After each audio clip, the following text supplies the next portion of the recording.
भारत के विभिन्न क्षेत्रों में बने हुए मंदिर न केवल भारतीय संस्कृति का खास उदाहरण है, बल्कि भारतीय नागरिकों की धार्मिक आस्था को भी प्रस्तुत करते हैं। आज के इस वीडियो में हम उत्तर प्रदेश में बने हुए खास मंदिरों पर चर्चा करेंगे और उनके विभिन्न पहलुओं को भी समझेंगे। नमस्कार, मैं कुणाल आप सभी का संस्कृति पीसीएस यूट्यूब चैनल पे स्वागत करता हूं। चलिए आज की वीडियो को आगे बढ़ाते हैं और सबसे पहले देख लेते हैं कि वह क्या खास विषय है जिन पे हमें आज के इस वीडियो में चर्चा करनी है। ठीक, तो सबसे पहले हम लोग को जिन बातों पे चर्चा करनी है वह खास बातें क्या हैं कि भारत में मंदिर निर्माण शैली का विकास किस प्रकार हुआ, एक खास पहलू है। एक बात आप हमेशा समझ लीजिए कि यदि कोई संरचना हम देख रहे हैं, चाहे वह किसी स्थान विशेष में है या पूरे भारत में पाई जा रही है, तो हमेशा उसका क्रमिक विकास समझना ज़रूरी है।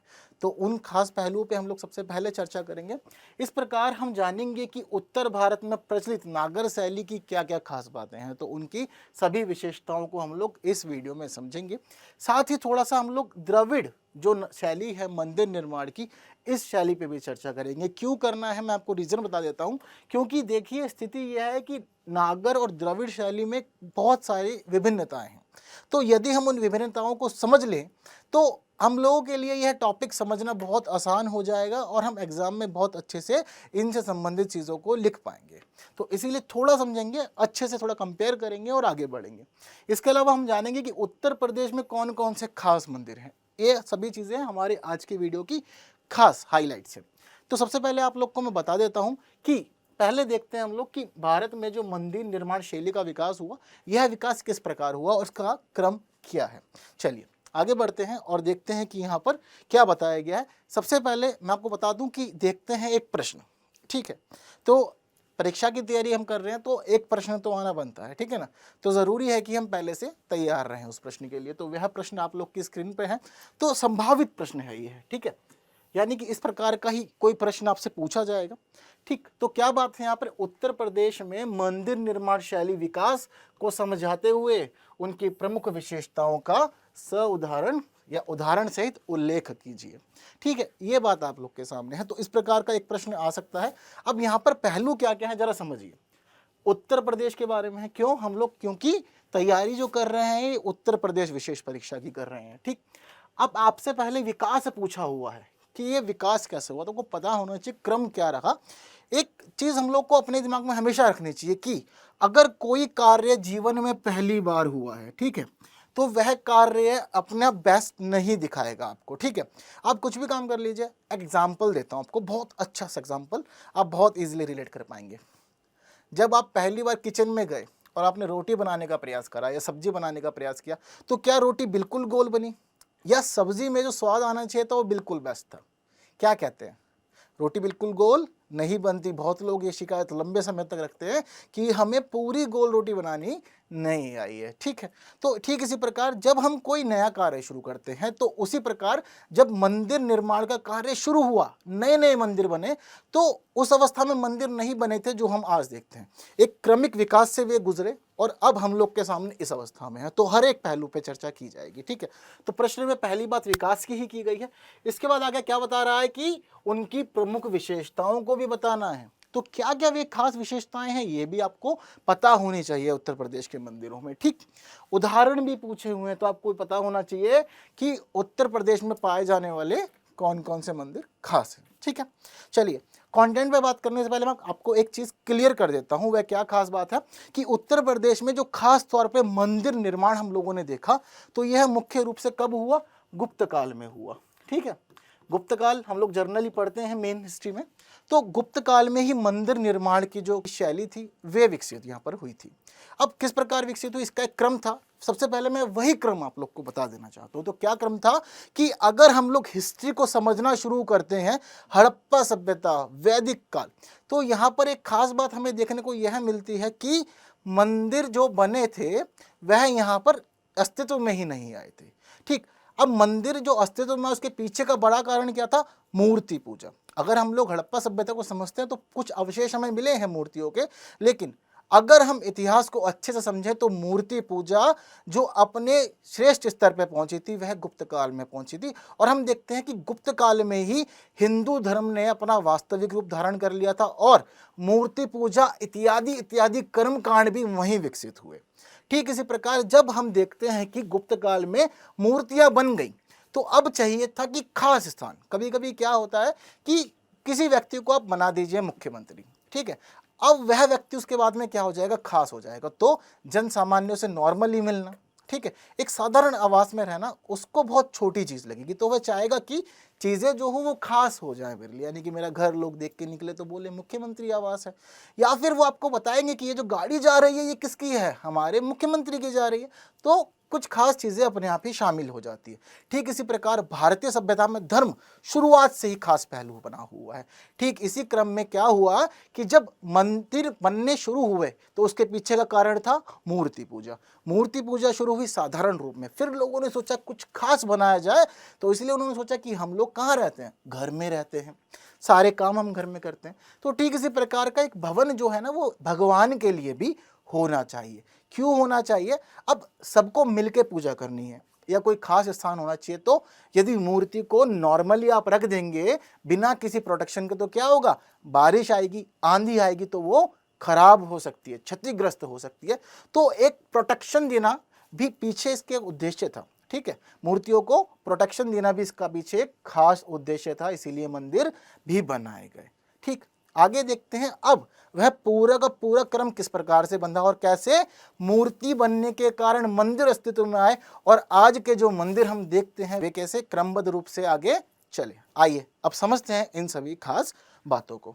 ठीक है, तो क्या खास बात है, सबसे पहले भारत में मंदिर निर्माण का विकास। तो कैसे कैसे हुआ, मैं बता चुका हूं, जब कोई काम पहली बार होगा तो वो बेस्ट नहीं होगा। तो क्या हुआ, यहां पर स्थिति देखने को मिलेगी, जो मंदिर है वे एक घर की भांति होगा, यानी कि बस आप लोग क्या करेंगे, यहां पर 4 दीवार खड़ी कर देंगे, उस दीवार में से एक दीवार ऐसी होगी जिसके अंदर एक गेट बना होगा और ऊपर छत होगी, इसके अलावा कुछ भी देखने को नहीं मिलता। मंदिर में बड़ा साधारण सी संरचना थी, ठीक है, यही सब चीजें आपको देखने को मिलेगी। अब ये धीरे धीरे विकास करेगा, धीरे धीरे इसको एक ऊंचे स्थान पर ले जाएंगे। ठीक उसी क्रम में यहाँ पर फिर सीढ़ियां बनेंगी और आसपास इसको एक प्रोटेक्शन देने के लिए ग्रिल रेलिंग या प्रदक्षिणा पथ जिसे हम लोग बोलते हैं वो यहाँ पर बनेगा।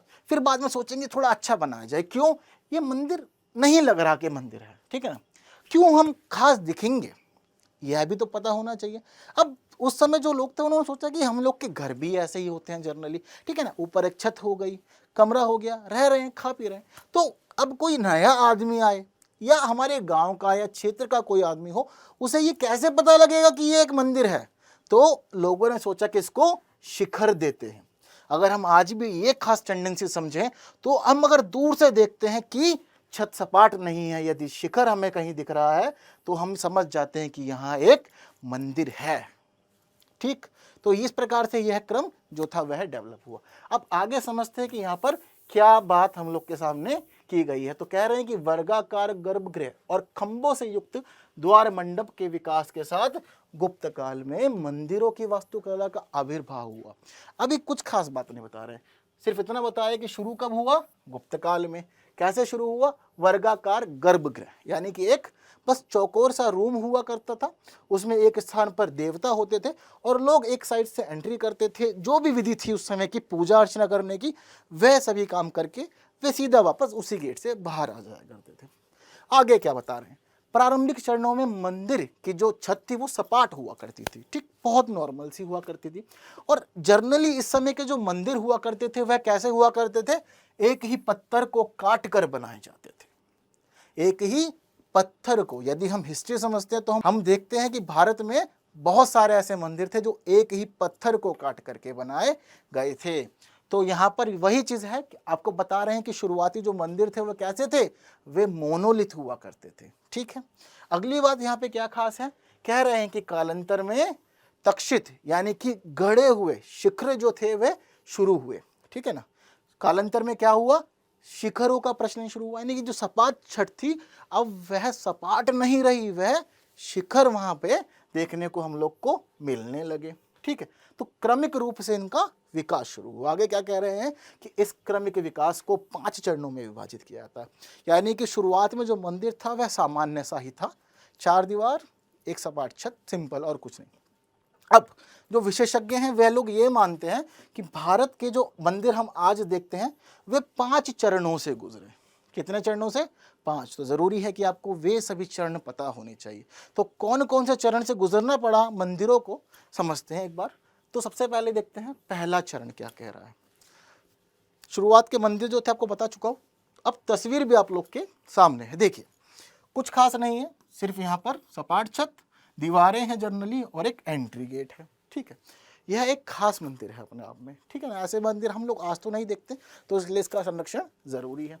बताते हैं कि सपाट छत होती थी, मंदिर वर्गाकार था।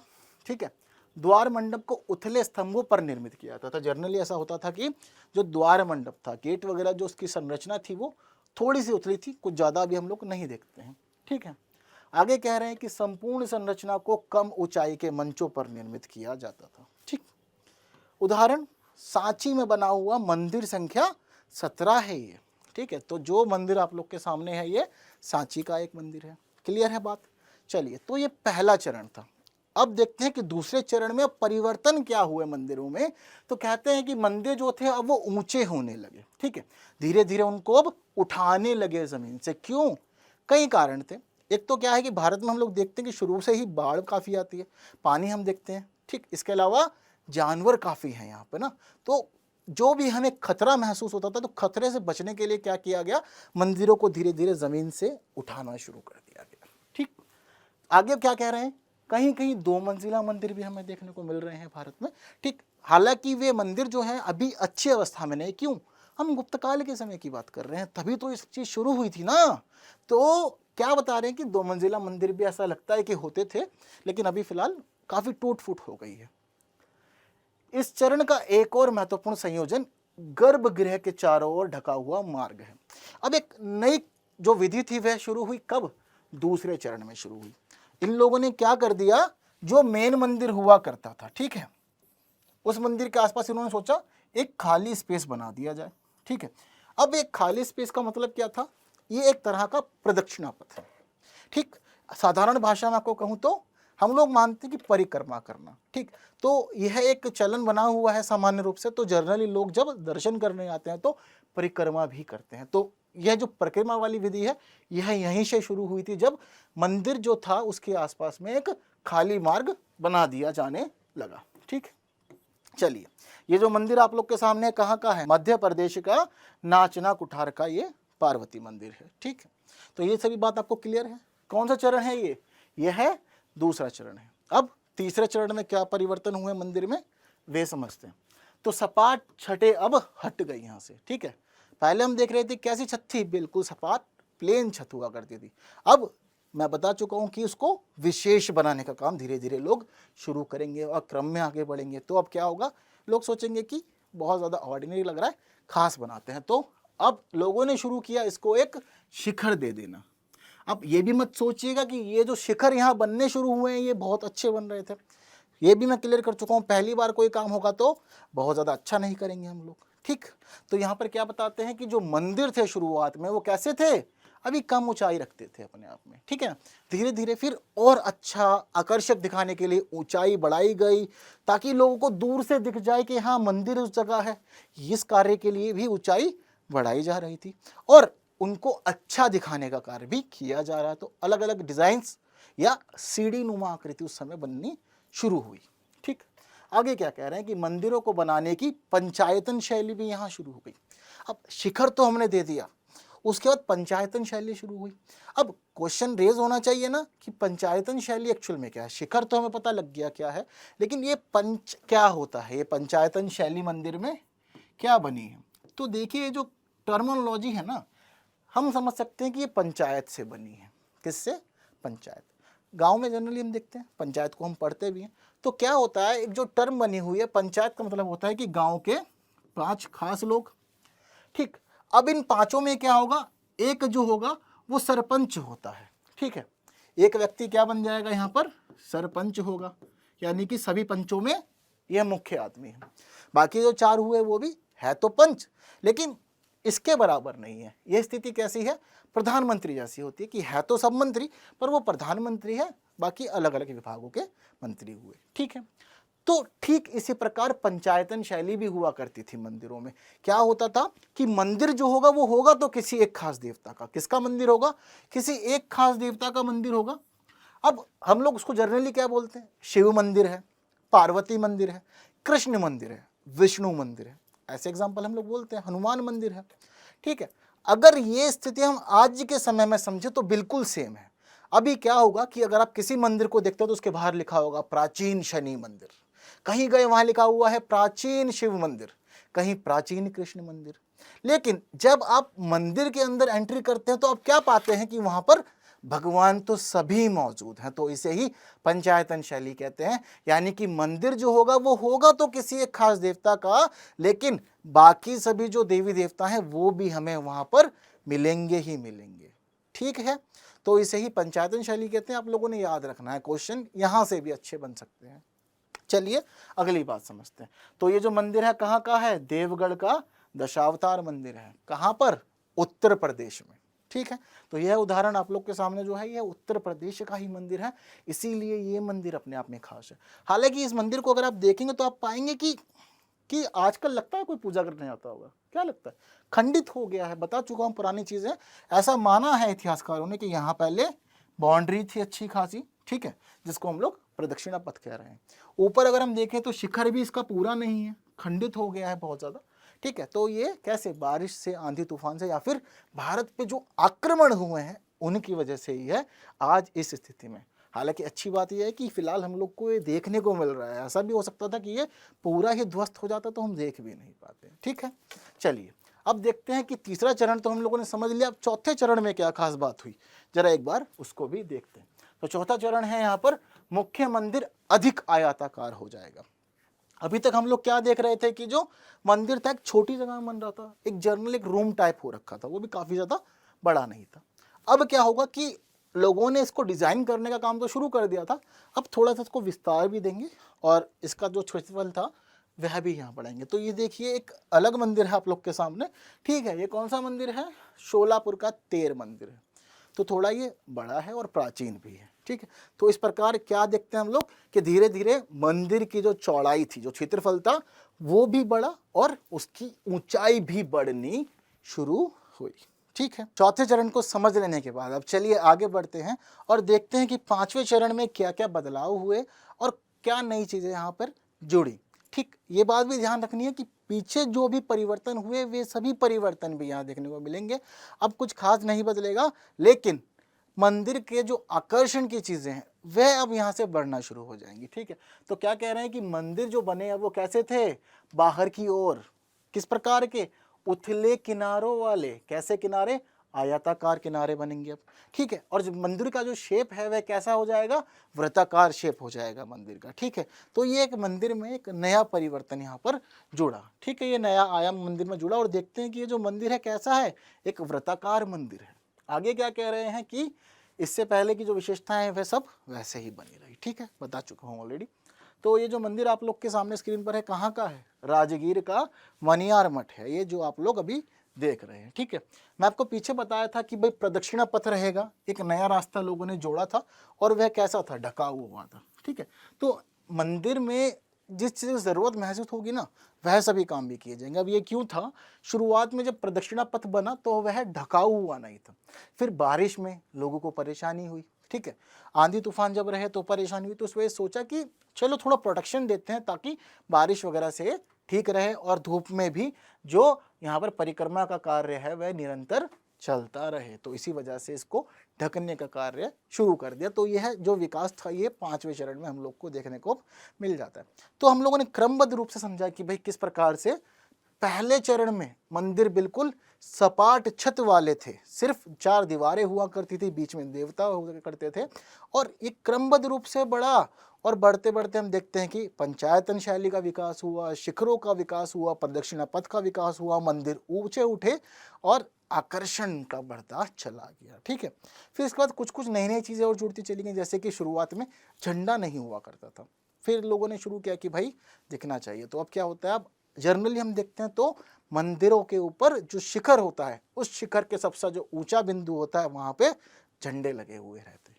ठीक है, तो ये पांचों चरण आप लोग को अच्छे से मैंने समझा दिए हैं। जरा अब आगे बढ़ते हैं और थोड़ा सा हम समझते हैं नागर शैली के बारे में। ठीक है, और नागर शैली के साथ ही हमें क्या समझना रहेगा, यहाँ पर द्रविड़ भी हम लोग थोड़ा सा समझेंगे। ठीक है, तो इन पर थोड़ी चर्चा करने के बाद उत्तर प्रदेश के मंदिरों को हम लोग देखते हैं। ठीक, तो पहली बात हिंदू मंदिरों के अवयवों की। ठीक है, कौन कौन से अवयव हैं? ये सभी अवयव जो है हमें खास तौर पे नागर मंदिरों में तो देखने को मिलेंगे ही मिलेंगे। तो पहला जो अवयव है वह कौन सा है? गर्भगृह। बहुत ही ज़रूरी चीज़ है ये। ठीक है, क्योंकि क्यों ज़रूरी है देख लेते हैं।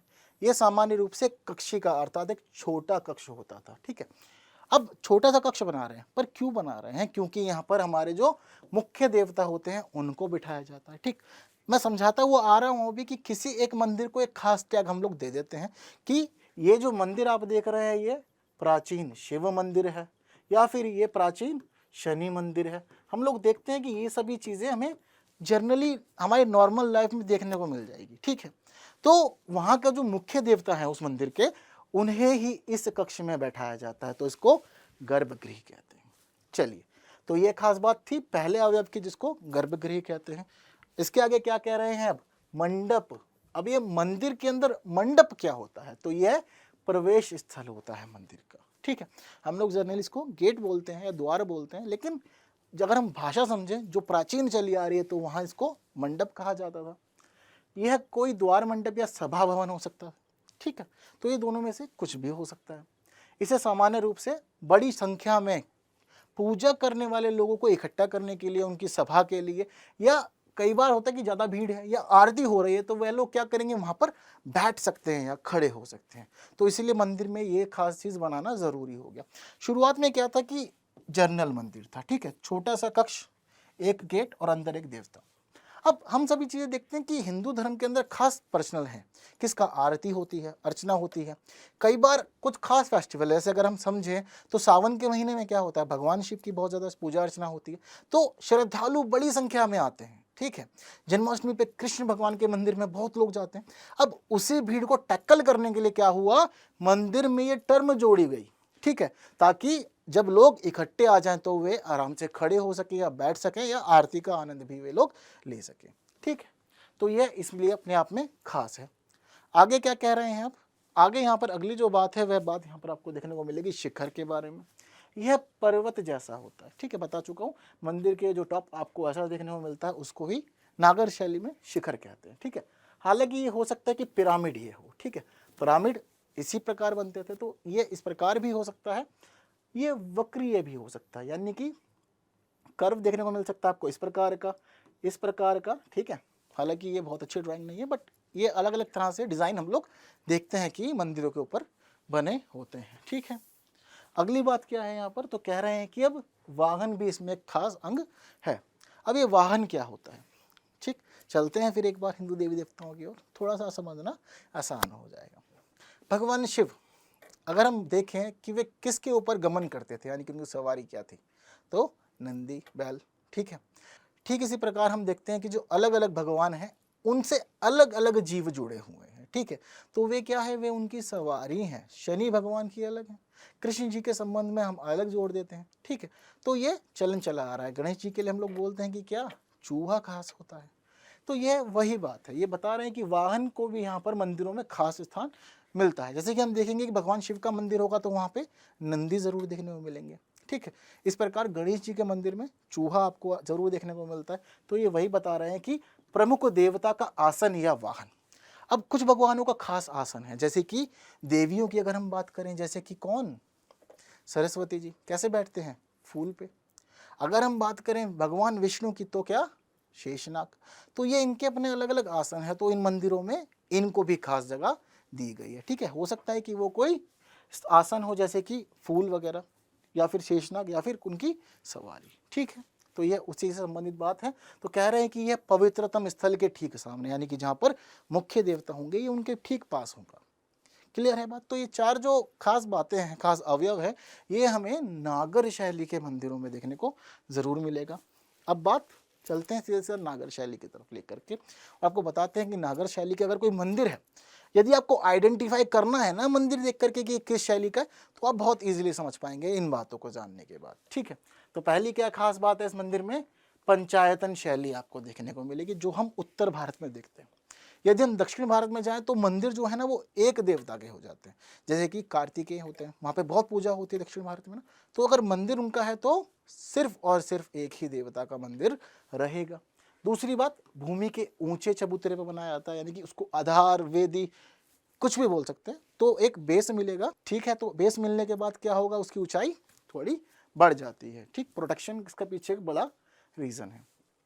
अगली बात, मुख्य देव मंदिर के सामने सभा कक्षा मंडल। क्यों? लोगों के इकट्ठा होने के लिए जगह देनी है। ठीक है। अगली बात, गर्भगृह के बाहर नदी देवियों, गंगा, जमुना आदि आदि की प्रतिमाएं देखने को मिलेंगी। तो यह भी टेंडेंसी देखने को मिलती है नागर शैली में कि अगर कोई मंदिर है तो उसके बाद आपको दिखेगा कि देवियां खड़ी हुई हैं। ठीक है, तो देखने को आपको किस प्रकार से आकृति मिलेगी कि मटका होगा, उसमें से पानी निकलता हुआ दिखाया जाएगा। तो ऐसा माना जाता है कि नागर शैली के जो मंदिर होते हैं वहाँ पर देवियाँ जो हैं उसको प्रोटेक्शन दे रही होती हैं। ठीक है। मंदिर परिसर में जल का कोई टैंक या जलाशय नहीं होगा, यानी कि आपको अगर नागर शैली का कोई मंदिर दिखेगा तो ऐसा नहीं होगा कि उसके बीच में एक जलाशय बना हुआ है, ऐसा कुछ नहीं देखने को मिलेगा। अब हम ये बात क्यों कर रहे हैं ये भी समझ लीजिए, ये टर्म क्यों आई। क्योंकि जब हम दक्षिण भारत के मंदिरों की बात करेंगे, हम पढ़ेंगे द्रविड़ मंदिरों की, तो उन मंदिरों में जलाशय जरूर बनाया जाता है। ठीक है, वहाँ आपको देवियों, गंगा जमुना आदि आदि की मूर्तियाँ देखने को नहीं मिलेगी। ठीक है, वहाँ पे ये टर्म बदल जाएगी, वहाँ पे पुरुष रक्षक आ जाते हैं। ठीक है।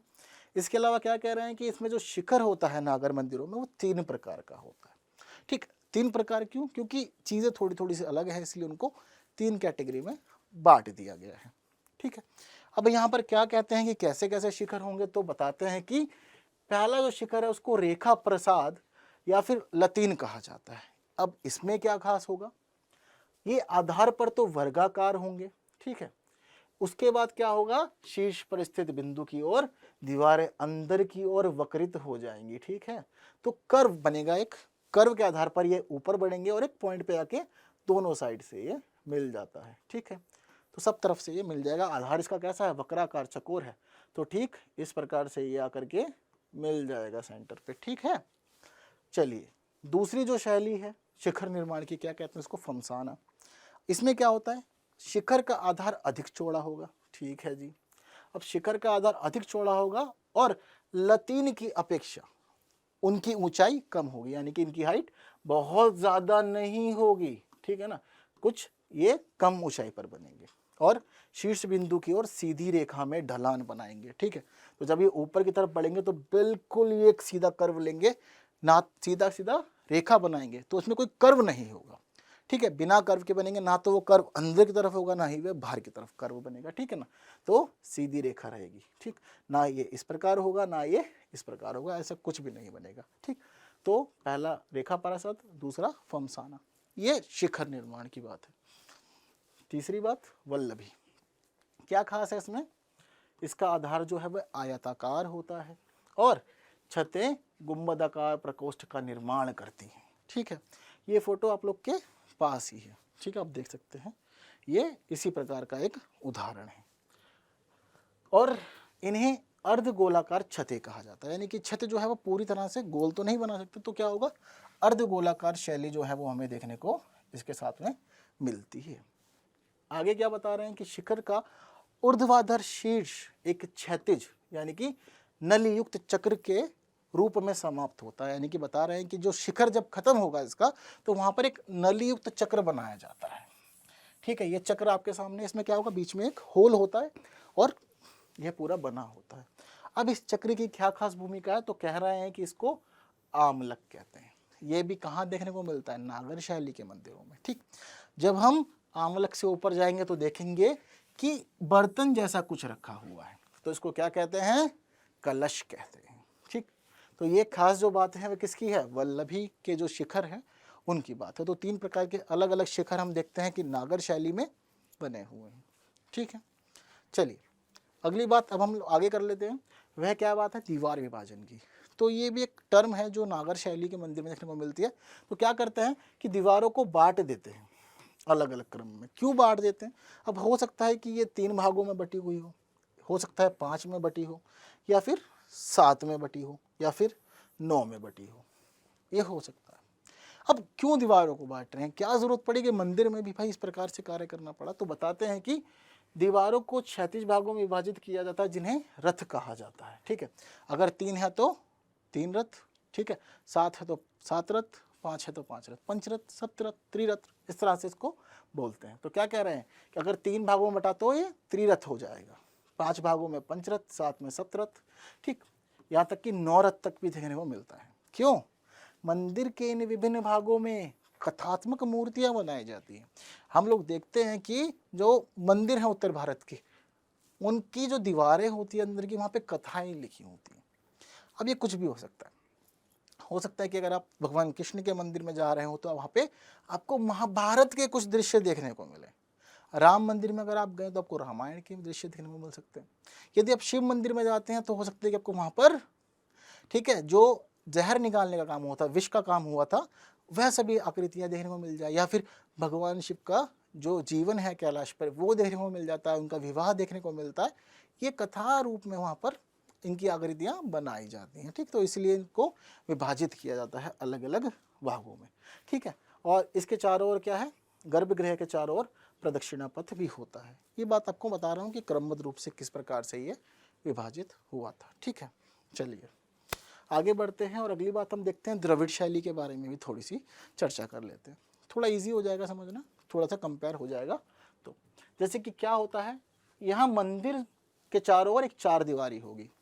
नागर शैली में 4 दीवारी नहीं होती, वहाँ पर आधार होता है, ऊंचा उठा देते हैं मंदिर को। ये मंदिर ऊंचे उठे हुए नहीं होंगे, जमीन से लगे हुए होंगे। ठीक है, पर मंदिर के आसपास क्या होगा, एक 4 दीवारी, यानी कि मंदिर को कवर करने के लिए दीवार बनाते हैं। क्यों? दक्षिण भारत में ना नदियाँ काफ़ी है, तो पानी जो है वो आता है, और बहुत सारे मंदिर जो होते हैं वह बीच पे बनाए जाते हैं या फिर नदियों के किनारे बनाए जाते हैं, थोड़ा सा प्रोटेक्शन उनको मिल जाता है। ठीक है, तो 4 दीवारी बनाई जाती है। 4 दीवारी के बीच में एक प्रवेश द्वार होगा जिसको गोपुरम कहेंगे। थोड़ा सा दक्षिण भाषा की बात अब करनी है तो इसलिए भाषा भी वैसे ही हो जाएगी। ठीक है, तो यहाँ से एंट्री आपने लेनी है, ये एंट्री गेट है, इसको द्वार कहते हैं, तो यहाँ इसको गोपुरम कहा जाएगा। ठीक है, मंदिर के गुंबद का एक रूप तमिलनाडु में विमान कहा जाता है इसको। ठीक है, तो विमान कहाँ है, ये पूरा का पूरा हिस्सा जो है वो विमान कहलाता है। अब इसी विमान के अंदर क्या होगा, इसका जो मुख्य हिस्सा होगा वो गर्भगृह होगा। क्यों? क्योंकि मुख्य देवता यहीं बैठे होंगे। ऊपर जाएंगे तो यहाँ भी शिखर देखने को मिलेगा। हालांकि ये किस जगह पर है, हम देखते हैं कि जो मंदिर नागर शैली में थे उनमें यहाँ पर आमलक और कलश हुआ करता था, यही देख रहे हैं ना हम यहाँ पे। तो ठीक इसी प्रकार से जब हम लोग दक्षिण भारत में आते हैं तो जिस हिस्से को शिखर कह रहे हैं वहाँ पर एक्चुअल में आमलक और कलश होना चाहिए। ठीक है, तो ये बात आप लोग को समझ लेनी है। ठीक, तो क्या कह रहे हैं कि दक्षिण भारतीय मंदिरों में शिखर शब्द का प्रयोग चोटी पर स्थित एक मुकुट जैसे तत्व के लिए किया जाता है। ठीक है, तो ये मैं आपको दिखा चुका हूँ। आगे क्या कह रहे हैं, दक्षिण भारतीय मंदिरों में सामान्यतः भयानक द्वारपालों की प्रतिमाएं होती हैं। ठीक है, तो उत्तर भारत के मंदिरों में क्या था, नदियों की, देवियों की, गंगा जमुना की प्रतिमा हम देख रहे थे कि मंदिर पर बनाई जाती थी। अब यहाँ पर सिक्योरिटी के रूप में क्या बनाया जा रहा है, इनको सिक्योरिटी गार्ड माना जा रहा है, ये द्वारपाल हैं, यहाँ के रक्षक हैं। ठीक है, और इनकी प्रतिमाएं जो हैं वह दक्षिण भारत के मंदिरों पे देखने को मिलेंगी। अब ये प्रतिमा साधारण नहीं होगी, इनको थोड़ा डरावना बनाया जाता है। ठीक है, ठीक, आगे क्या कह रहे हैं कि मंदिर के अहाते या परिसर में कोई बड़ा जलाशय या तालाब होता ही है। ठीक है, ये पॉइंट भी आपको मैं ऑलरेडी क्लियर कर चुका हूँ। चलिए, अब हम लोगों ने समझ लिया नागर शैली और द्रविड़ शैली दोनों को ही। तो अब थोड़ी बात उत्तर प्रदेश के प्रमुख मंदिरों की करनी भी ज़रूरी है। ठीक है, ज़्यादा नहीं है, 3 ही खास मंदिर है तो तीनों पर चर्चा करेंगे। पहली बात दशावतार मंदिर की। ठीक है, तो यह एक खास मंदिर है। ठीक है, इसको देवगढ़ का मंदिर भी कहा जाता है। ठीक है, अब ये देवगढ़ कहाँ है, तो इसमें जनपद ललितपुर और झांसी मंडल आते हैं। ठीक है, कब का मंदिर है ये, गुप्तकालीन स्थापत्य का मंदिर है। तो कब बनाया गया था ये आपको पता लग रहा है, कहाँ है ये भी पता लग रहा है, इसका नाम आपको पता है ही। ठीक है, कहते हैं कि उत्तर भारत में बना हुआ ये पहला मंदिर है। तो सिर्फ उत्तर प्रदेश में ही नहीं, पूरे उत्तर भारत में बना हुआ ये पहला मंदिर माना जाता है। ठीक है, जिसमें शिखर का निर्माण किया गया था। तो किस कंडीशन में यह पहला मंदिर है उत्तर भारत का, शिखर वाला। हालांकि जो शिखर इसका हुआ है खंडित अवस्था में है अभी, बट बता रहे हैं कि उत्तर भारत में शिखर वाला ये पहला मंदिर था उस समय। अब बट इसका शिखर जो था वो खास ज़्यादा ऊंचा नहीं बना था, ये हमें दिख रहा है। तो आगे क्या कहते हैं कि मंदिर 13.5 मीटर वर्गाकार चबूतरे पे बना हुआ है। ठीक है, तो जो चबूतरा इसका जो बेस है उसके बारे में भी यहाँ पर चीज़ें बताई गई हैं। ठीक है, तो ये दशावतार मंदिर की खास बात है। अगर आप एग्ज़ाम में जब भी आप मुख्य परीक्षा पेपर 5 में शामिल होंगे और आपको मंदिर के प्रश्न पे जवाब देना है, तो ये बात आपको ध्यान रखनी है कि आप इस मंदिर को वहाँ शामिल करें अपने उत्तर में, ज़रूरी बात है, क्योंकि उत्तर प्रदेश में इसका विशेष महत्व है। ठीक है, इसके अलावा आपको किस मंदिर की वहाँ पे बात कर लेनी है, तो वह मंदिर जो आपके सामने रहेगा वह मंदिर होगा भीतरगांव का मंदिर। ठीक है, यह दूसरा खास मंदिर है। ठीक, पहले बात पूरी कर लेते हैं दशावतार मंदिर की। क्या है कि इस मंदिर का जो गर्भगृह है वह 5 फीट ऊंचे चबूतरे पे बना हुआ है, जो मेन गर्भगृह है। उसकी बात आगे क्या कह रहे हैं कि जिसके चारों तरफ सीढ़ियां बनी हैं और इसका शिखर 12 मीटर ऊंचा था। ठीक है, शिखर की हाइट थी, ठीक ठाक हाइट थी, बट फिलहाल वो टूटा अवस्था में है, ये भी यहाँ पर बताया हुआ है। यह मंदिर पंचायतन शैली से भी जुड़ा हुआ है। ठीक है, क्या दिखा गया इस मंदिर में, विष्णु भगवान जो हैं वह शैया पर लेटे हुए हैं, ये यहाँ पर दिखाया गया इस दशावतार मंदिर के अंदर। ठीक है, तो ये बात दशावतार मंदिर की, मंदिर जो है आपके सामने है पूरी तरह से, काफ़ी अच्छा खासा मंदिर ये है। ठीक है, तो अगली बात अब हम लोग कर लेते हैं अपने भीतरगांव मंदिर की। तो क्या बात है यहाँ पर, ये मंदिर कहाँ है, कानपुर के निकट बना हुआ है। इस जगह आपको पता होनी चाहिए कि मंदिर एक्चुअल में है कहाँ पर, तो कानपुर के निकट भीतरगांव में है। ठीक है, इसके अलावा ऊंचे चबूतरे पर बना हुआ है और इस मंदिर में समतल छत है। ठीक है, उसके ऊपर 40 फुट ऊंचा शिखर बना हुआ है, यानी कि आप मंदिर में जाएंगे तो छत जो है इसकी वह समतल है, बट उसके बाद उसके ऊपर आपको देखने को मिलेगा कि शिखर अच्छा खासा है। ठीक है, तो ये जो आप स्थितियां देख रहे हैं उसमें क्या पता चल रहा है कि कुछ क्रम अलग अलग में इसका विकास हुआ, इस प्रकार से यह मंदिर बना। ठीक है, तो ये बात आप लोग को यहाँ पर बताई जा रही है कि ऊंचे चबूतरे बने इस मंदिर में, समतल छत पर लगभग 40 फुट ऊंचा शिखर बना हुआ है। ओके, तो यह इसकी खास बात है। इसके अलावा जो अगली खास बात है वह किसकी है, कहोम मंदिर की है। कहाँ बना हुआ है, देवरिया जनपद में बना हुआ है। पता लग गई कहाँ पर है। ठीक है, बताते हैं कि पहले इस मंदिर का नाम कुकुब हुआ करता था, बाद में बदल के इसको कहोम मंदिर कर दिया गया। ठीक, इस मंदिर का निर्माण बताते हैं कि स्कंदगुप्त के शासनकाल में हुआ था। ठीक है, तो गुप्त काल हम शुरू से लेकर चल रहे हैं, तो स्कंदगुप्त के काल में इस मंदिर निर्माण हुआ। और यह भी बताया जाता है कि यहाँ पर 5 जैन तीर्थंकरों की मूर्तियों की स्थापना का उल्लेख मिलता है। यानी कि अगर हम चीज़ों को पढ़ते जानते समझते हैं तो जैन धर्म के बारे में हमें पता लगता है कि कहोम मंदिर पे क्या हुआ था, 5 जैन तीर्थंकरों की मूर्तियों की स्थापना की गई थी। ठीक है, तो ये खास पॉइंट है ना, अलग पॉइंट है। हम लोगों ने पूरा हिंदू धर्म हम समझ रहे थे, बट अचानक से एक पॉइंट ऐसा रेज हुआ जो जैन धर्म से संबंधित था, तो ज़रूरी है कि आपको यह बात याद रहे। चीज़ क्लियर है? ओके, तो यह जो पूरा का पूरा वीडियो था मंदिर निर्माण शैली से संबंधित था। मेनली हम लोग गुप्त काल के आसपास ही घूमे, क्यों, क्योंकि वहीं से ये सभी चीज़ें शुरू हुई थी। लेकिन अब जब ये चीज़ें वहाँ से शुरू हुई थी तो आज हम इसको एक विशेष रूप में देखते हैं।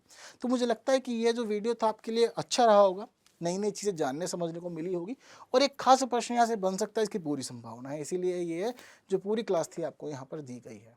ठीक, अगले वीडियो में फिर एक नया टॉपिक आएगा, नई बातों पर चर्चा करेंगे। लेकिन उससे पहले आप लोगों ने वीडियो लाइक नहीं किया तो सबसे पहले लाइक कर दीजिए, बाकी लोगों के साथ शेयर कीजिए, और अगर अब तक आपने चैनल सब्सक्राइब नहीं किया तो सब्सक्राइब कर दीजिए। बाकी आप कमेंट में अपने व्यूज़ भी हमें बता सकते हैं। अगली वीडियो में मिलते हैं जल्द। Thank you so much.